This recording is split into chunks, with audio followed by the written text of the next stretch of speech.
The NASCAR Media Tour, history. It's in the books. Day 4, Mike Mullen from MikeMullen.net, down here in Concord. Just came back up from the Hall of Fame, talking with Brian France and Mike Helton and Steve O'Donnell, all the bigwigs down there, about what to expect this season, sort of the state of the sport. And basically what they're saying is, no news is good news. We're not going to make any changes. Had a great season last year. Keep the momentum rolling. They got some stuff going for the Daytona 500. Want to get rid of the two-car draft. I don't know if they can do that, but they're going to try to. Or at least they say they're going to try to. And they don't want to make a lot of waves. Got the contract coming up. TV negotiations for 2014. They'll try and get it done. Some new players on the sports scene. Not sure who he's talking about, but Brian looks like he's going to try and play every angle he can to get a new TV contract.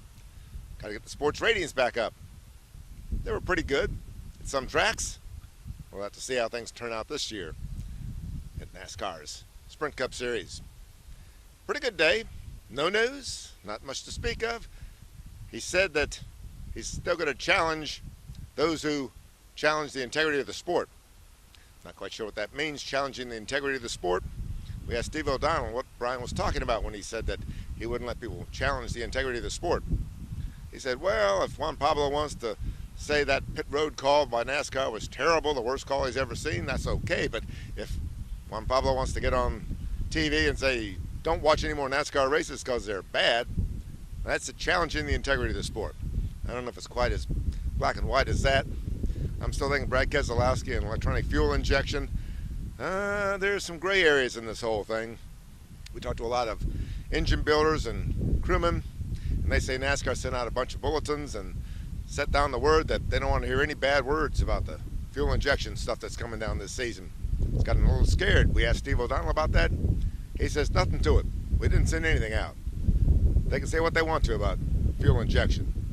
Well, we'll see. It cost Brad Keselowski $50,000 for saying that it was 20 years out of date, and of course it is 20 years out of date. It's a pretty rudimentary fuel injection system, and it may be 4 or 5 years before they really get to the advanced, sophisticated stuff like you've got under the hood of your car. But it's a start. It's a good PR plus. Might be a little expensive. John Darby, the NASCAR Sprint Cup Series director, says in the long scheme of things, in the big picture, it's going to be cheaper because the stuff won't break. You can run it for 2 or 3 years, he says. Don't know about that. We'll have to see.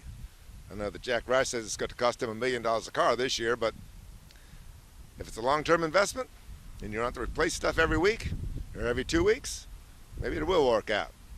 I'm still thinking there'll be a couple of races lost by fuel injection, but hey, that's racing. We'll have to see. 30 days to the Daytona 500. Mike Mullen for MikeMullen.net, Charlotte Motor Speedway. The Charlotte Motor Speedway Tour is history.